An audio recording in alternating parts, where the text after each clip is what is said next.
A good Thursday afternoon to everybody out there who's watching us on our streaming platforms. I'm Will DuPree coming to you from the KXAN Live studio, and we appreciate you being here with us. Hey, we wanted to discuss a story that a lot of you are interested in right now, and we'll have a bit more of a conversation about that today. So hang tight with us. But it all centers around things like this. You may have seen this before. We've shown this video to you on KXAN, but we've had quite a few viewers complaining about those driverless cars like these Cruz vehicles you see here that we often see here in Austin and how they're causing problems on some streets. Now, our digital data reporter asked the city for how many complaints its departments have received about these vehicles, and that resulted in this story that you see right here. And he is here now to tell us more about what he learned. So please welcome into the conversation Christopher Adams. Christopher, thank you so much for being here. We appreciate it. Of course, Will. Thanks for having me. You know, that story right there that we just showed, the headline grabbed a lot of people's attention. We see those vehicles a lot, especially just outside our own doors here in central Austin.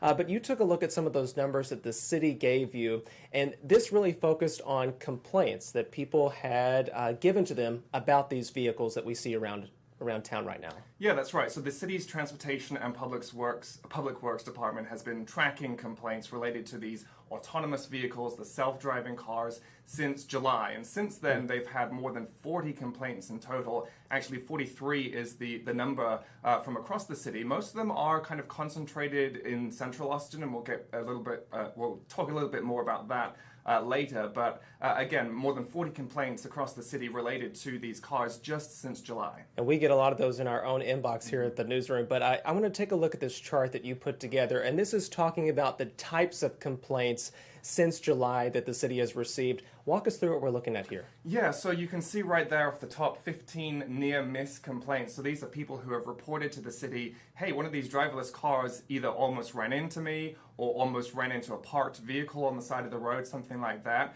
You can see some of those other categories blocking traffic. That video you showed at the top is almost comical of all of those cars back to back. There you can see take a look at that. Yeah. Blocking traffic was about 10 of those complaints that have been received since July. Some of the other things are actual collisions, either with other vehicles on the road or with parked cars. And then really interesting, I think, it's a small number, but you see there at the bottom 3, ignoring APD direction. Each complaint that was submitted had a kind of a little bit of a narrative along with it. And reading some of these complaints that APD officers had submitted themselves, they really said that this is the biggest issue for them, especially when they're, directing traffic, if the traffic lights are out, or if they're directing traffic after a major event, like at the Moody Center or a UT football game. These driverless cars don't know what to do when they're encountering these officers directing traffic, telling them which way to go. Now, additionally, you looked at exactly who is filing these reports with the cities. You mentioned that first responders are a big share of them, but I'll show this graphic that you created here. Tell us about, yes, we're seeing those from neighbors, but also these first responding agencies are complaining about these cars. Yeah, absolutely. So 7 of those came from the Austin Police Department itself. 14, so double that, came from the fire department, which was really interesting, especially along, actually just down the road from us here on MLK. There's a fire station near the intersection of MLK and Guadalupe, and there were several complaints from Austin Fire Department related to that one specific intersection with these driverless vehicles almost hitting some of their fire engines, near misses, things like that. You can see there, though, the majority, well, it's actually not a majority, it's almost a majority, 19 of these complaints came from the public themselves, so people just, encountering these as they're driving along and noticing an issue and reporting those to the city. You also mapped out where some of these complaints are happening. I just want to show really quickly this map. It's interactive that Christopher created. And Christopher, you've highlighted where these happen, and really they're mostly concentrated in central Austin. Yeah, that's right, especially downtown. There's a big cluster of them downtown around the Capitol complex. Like I mentioned, several of those near that fire station on MLK. And also, interestingly, several on UT campus right around the Moody Center.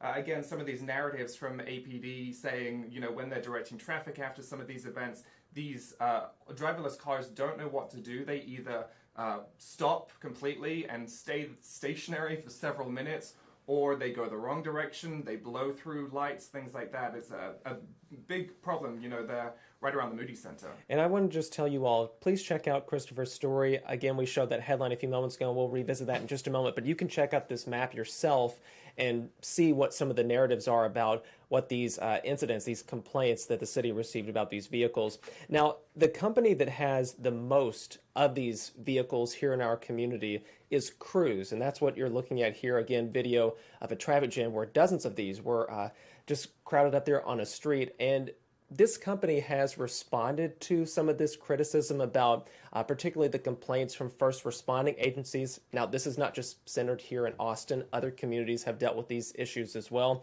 But the company released a statement, and I want to read that in full here.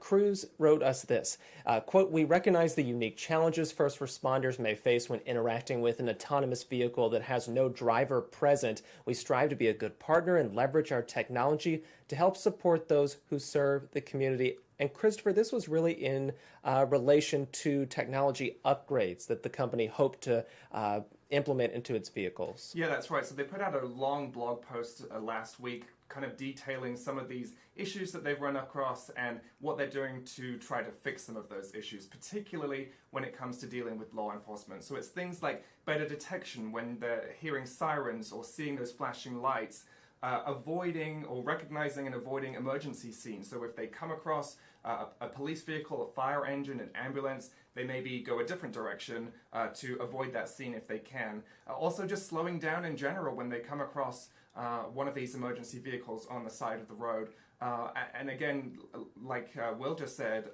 they've been implementing these, they've been trying to get better at some of this emergency scene detection, and that's what they're trying to do moving forward. And another thing that they've asked people to do is that anyone who might have a complaint about one of its vehicles, Cruz is asking people to contact them directly and share information about time, location, things like that. And if you do see that, we have this information in our web story, but if you take a look right here, again, Cruz is asking people to report incidents with any of its vehicles by emailing the address here, community@getcruz.com. Yeah, and it's important to say, if you do email them, they're asking for you to send the date, the time, the location, but also the name of the vehicle. Each vehicle has a name on the outside of the car so you can see, and they wanted to know exactly which of their vehicles is the issue here.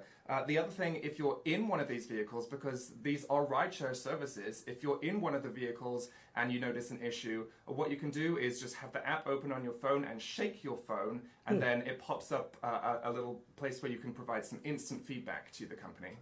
That is so interesting they're doing that. And we have reported about that rideshare service that they're trying to expand a little bit more, even here in Austin. Absolutely, and it's not just here in Austin, it's nationwide. We've heard some of these issues and complaints from across the country. Cruz actually facing a lawsuit right now for a couple of incidents out in San Francisco.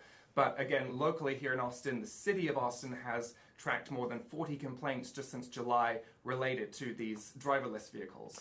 That is our digital data reporter, Christopher Adams, and you can read his story, which again, the headline reads, "Driverless car complaints in Austin describe collisions, near misses, and confusion."